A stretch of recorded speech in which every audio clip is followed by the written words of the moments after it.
I know. Tub on the toilet. Where have I seen this before? I just wanted to preface the video with the fact that like a day or two has gone by since I recorded the video. I just got busy and so a couple of the dates are probably going to be wrong. Like I think I say tomorrow, uh, and I'm referring to I think the 26th. Uh, so just keep that in mind. Everything else is golden. Everything else is totally fine. It's just some of the dates might be a little bit off. Hey, roll the intro.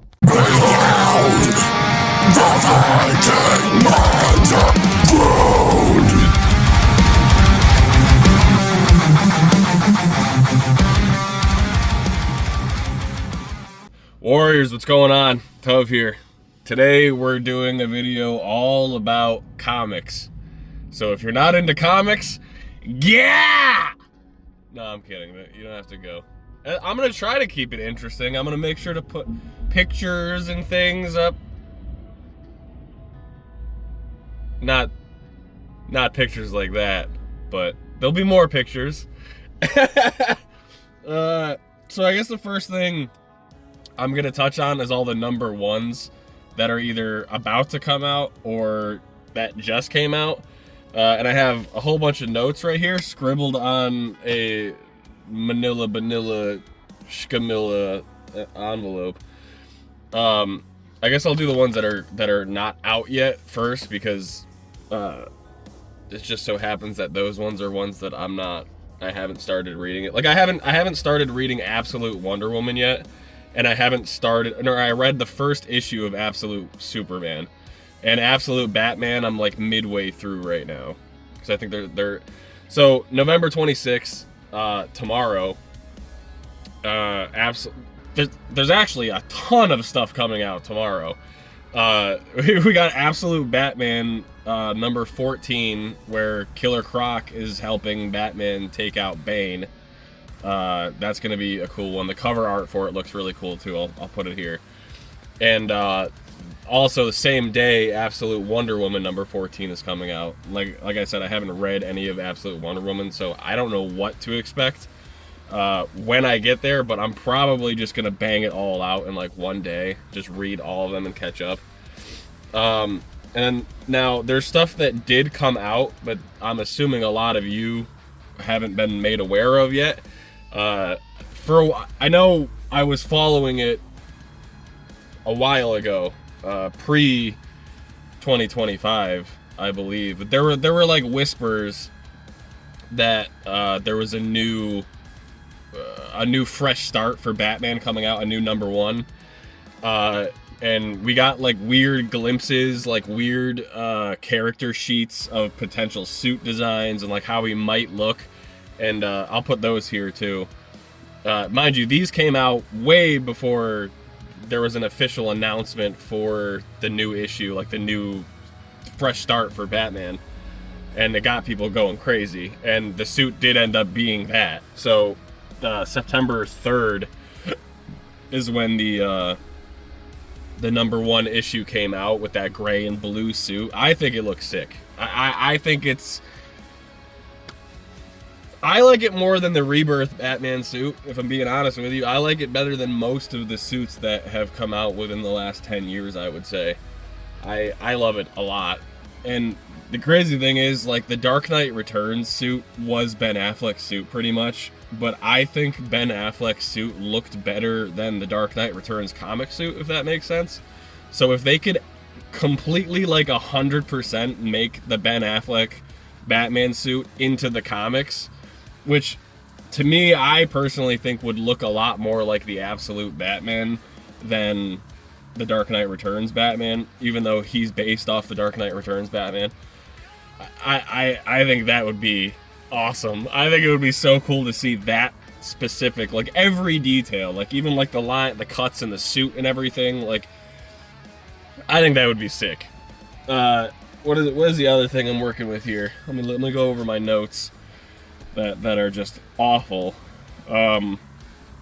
Oh yeah, okay. So this was the big one that I was excited about is the new DC KO series, which is it's basically like a gladiator style tournament event that takes place over like a long span of time where like the competitors of these tournaments or whatever, kind of like the Tournament of Power and like the build up to the Tournament of Power in Dragon Ball or Dragon Ball Super, any of them. But like over time, like more and more people will get knocked out, and then the battles basically generate Omega energy. And if you don't know, right now Darkseid is kind of like the menace of DC. Like he kind of has been for a while.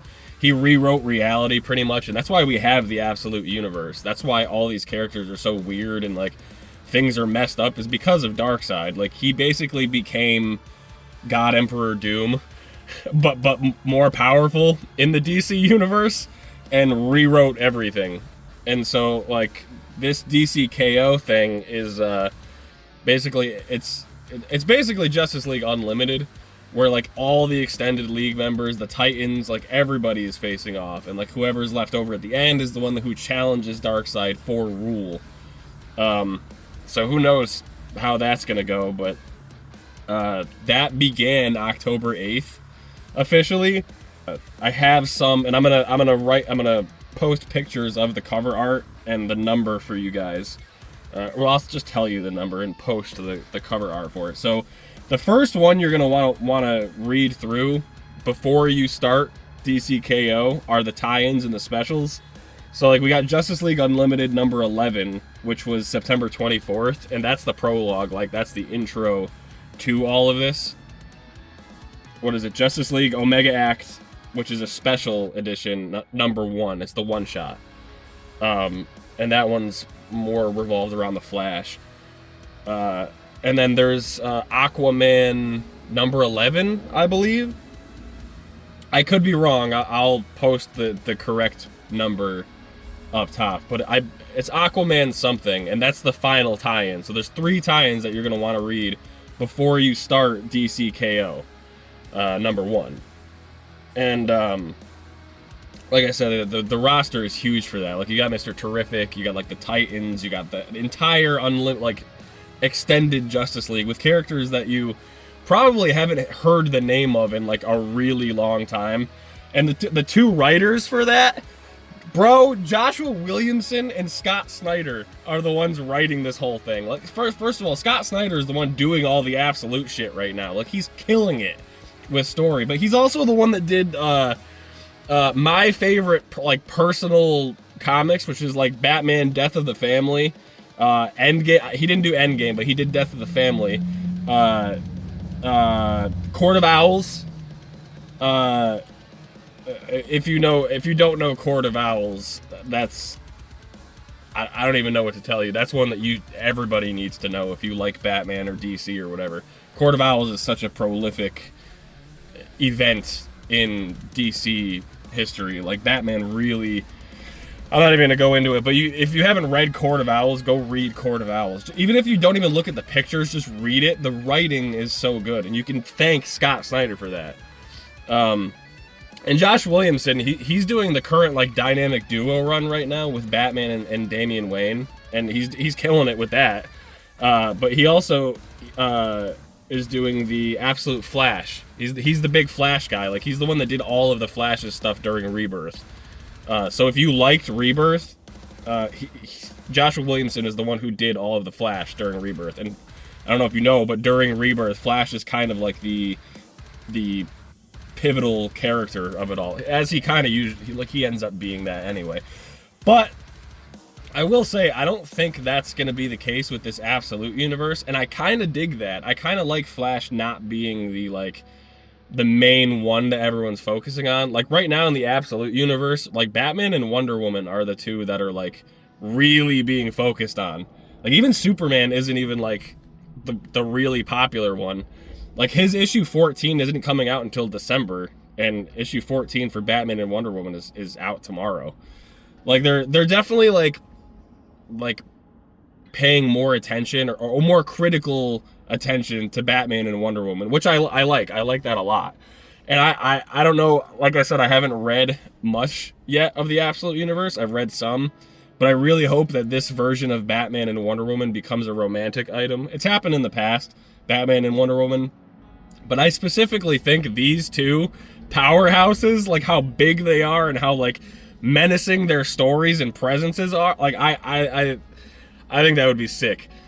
And I think I'm crazy for saying this, but if they had a kid in this Absolute Universe that Darkseid created, it opens up the possibility for a Batman and Diana child who is half deity, half Bruce Wayne. Like, did you like imagine Bruce? I mean, we've seen it in the comics before, where like Bruce gets like a lantern ring, or like he gets Superman's powers, or things like that. But like, imagine like a child of Batman and Diana, where he has like these godlike powers, but also gets trained by Batman. You could have it where like Diana dies or something, or gets killed, and it's the thing that like breaks Batman, and or doesn't break him, but like drives him so much to turn his child into a pillar of good, like Diana was. And it could also create like family tension between Damian, because Damian is obviously going to get jealous, and that could set up Damian turning into his own, like not being Robin anymore. That could be what causes Damian to become his version of Nightwing, or his version of Red Robin. Like that they need to do this. I think that would be so sick. Okay, anyway, I'm getting distracted. Absolute Flash number 9, November 19th. That one just came out. I have not read it yet personally. I'm gonna be honest with you, I'm not a real big fan of the new suit. I kind of wish that he stayed the way he was in the first issue, where he was like fresh out and like just in the clothes that were ripping and stuff. I think that looks so much better for him. Or like, even if he was in like regular clothes that just didn't get disintegrated when he would run. I don't know. I never really like the like sneakers that look like out sneakers we would have in the modern day with like the, you know what his suit kind of reminds me of now, and I'll put the number 9 issue right now up to show you what I'm thinking. It reminds me of what they did in Spider-Man 2 when Miles Morales decided to make his own suit randomly out of nowhere, and it looked like fucking dog shit. I'll put that up there too. I'll put both of them up here, and here, and you can, like, they don't look alike, obviously, but it's the same, like, style, I guess you could say. And I know I'm not crazy. Like, they're very similar style of what they're doing, where it's this, like, neo, like, I don't even know, almost like trying too hard to be futuristic, but still grounded in modern day. I don't know. I don't know how to explain it, but I don't like it. I don't know if that's me just being an old head or whatever, especially with Scott Snyder being, like, one of my favorite writers. Like, all the work that he's been involved in, like, the illustration has usually been pretty dark, like darker tones. And you know, you go and you read The Death of the Family, and then you read Endgame, and it's like, wow, like, there's a lot of color in those, but a lot of that color is blood. A lot of that color is yeah, I don't know. I'm not big on it. I love the writing though. Like, they are killing it in the Absolute Universe in terms of writing. It's some of the best writing I've seen in the history of DC, if I'm being like real with you. And like, this is all, it's reminiscent of death metal actually, which I believe Joshua Williamson helped work on. Let me see. Yeah, death metal since 2021.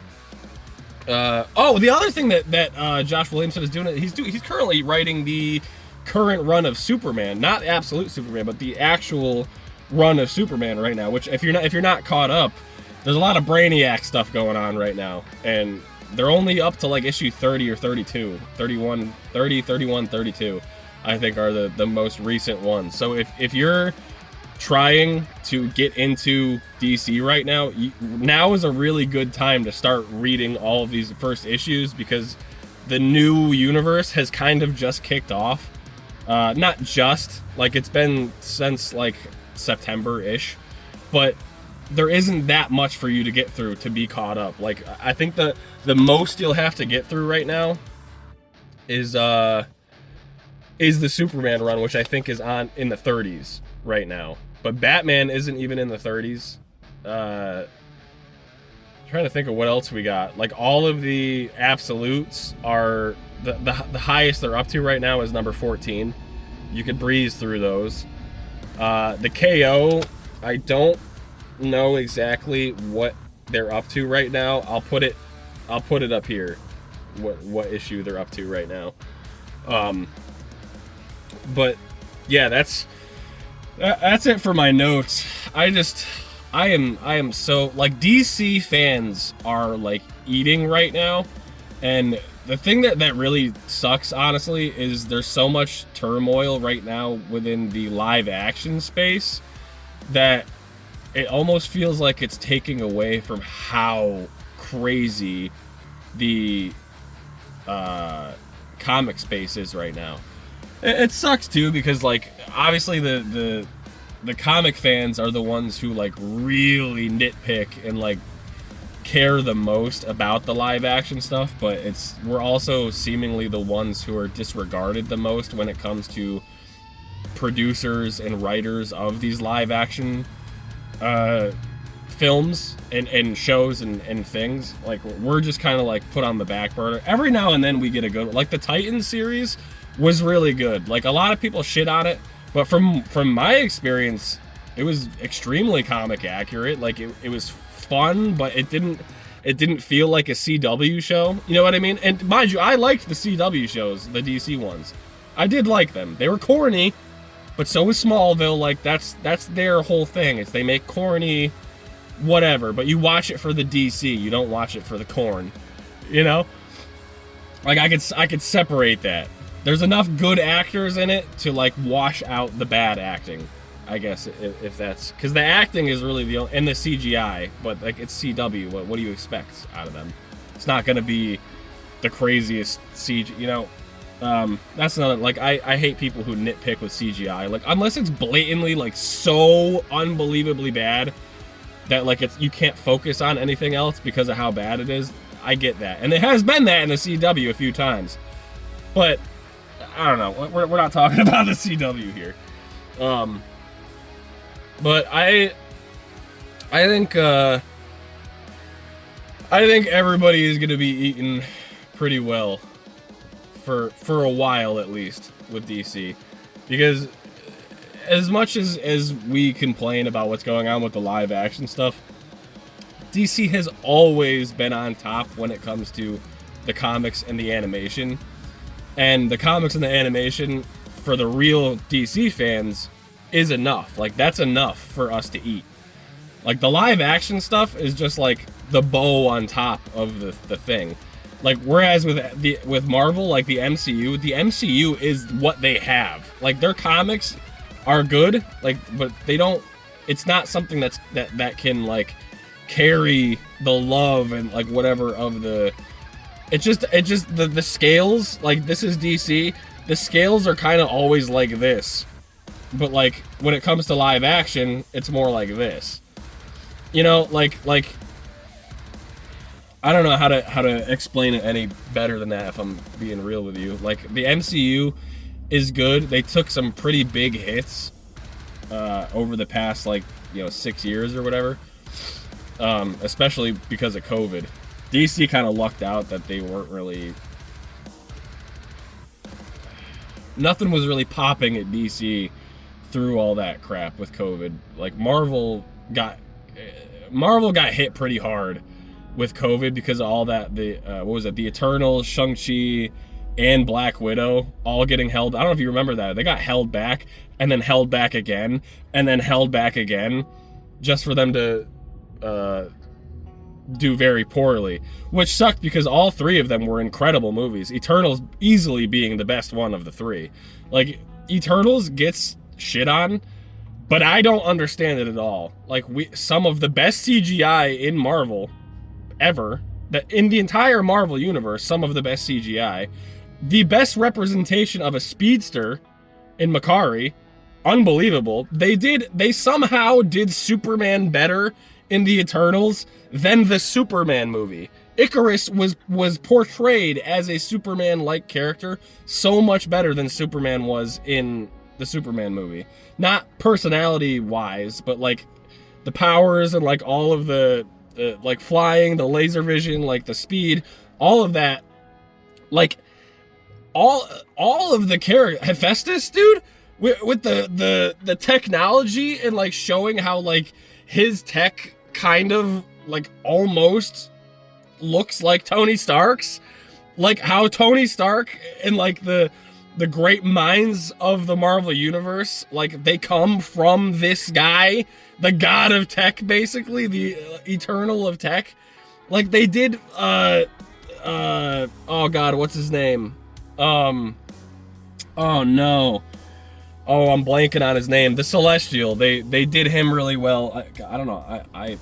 I'm gonna put a picture of him. I can't believe I'm forgetting his name.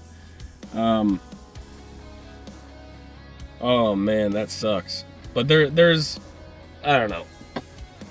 I think DC is definitely gonna be on top for a while, like in terms of comics and animation, and like because of the Crisis on Infinite Earths thing that just wrapped up with DC animation, I'm really hoping that this kicks off like a new animated universe within the next year or two.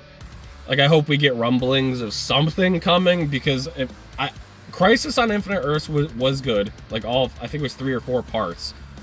All of the animated films were good. The writing was good, whatever, but the animation is just terrible. I don't know how to explain it really, but the animation was just bad. Like if you look at the universe before the Tomorrowverse, which is what this new animated universe was called, like when it was in the 52 verse, where it was like you know, the Flashpoint paradox kicked it off, and then you had Justice League War, and then you had like the Batman movies where like Batman and Robin, Batman versus Robin, Batman Bad Blood, you had the Constantine movie, you had the Wonder Woman Bloodlines movie, you had Justice League Dark, you had what else was there?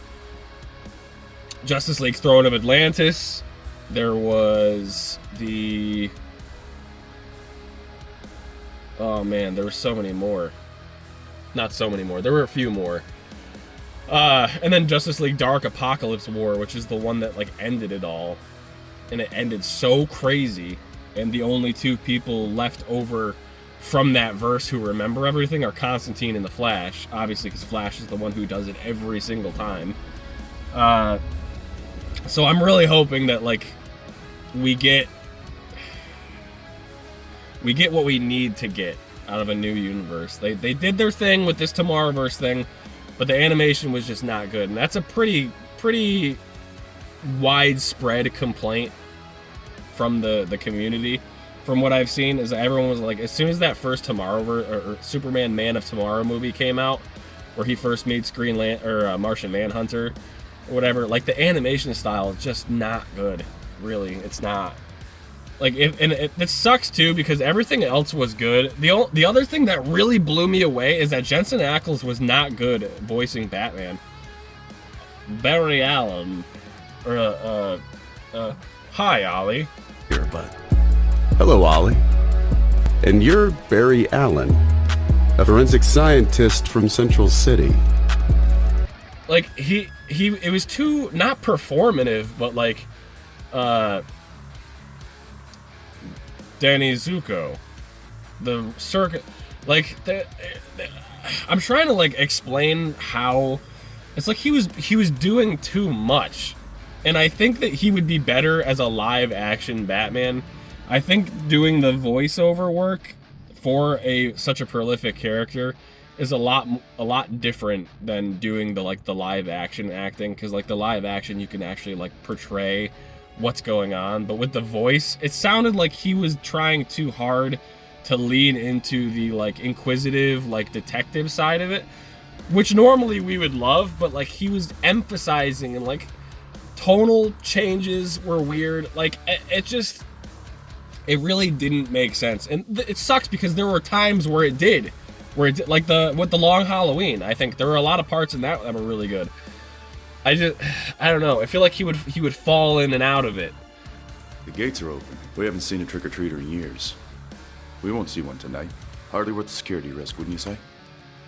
I guess if that's the way I gotta make it make sense. Like he would go in and out of voicing the role well. He did so much better as Red Hood. Like Red Hood, he annihilated that role. You know, I thought I'd be the last person you'd ever let him hurt.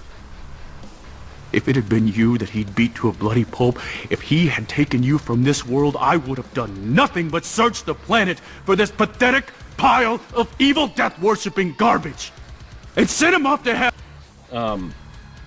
I just don't think... Maybe he just wasn't as prepared to be Batman in this new universe, but he also wasn't, like, focused on as much. Like, he was in it for sure, but, like, this new universe really seemed like it revolved around Superman and Kara, which actually, now that I'm thinking about it, is what it seems like Gunn is trying to do with the DCU, is focus on Superman and Kara, or Supergirl.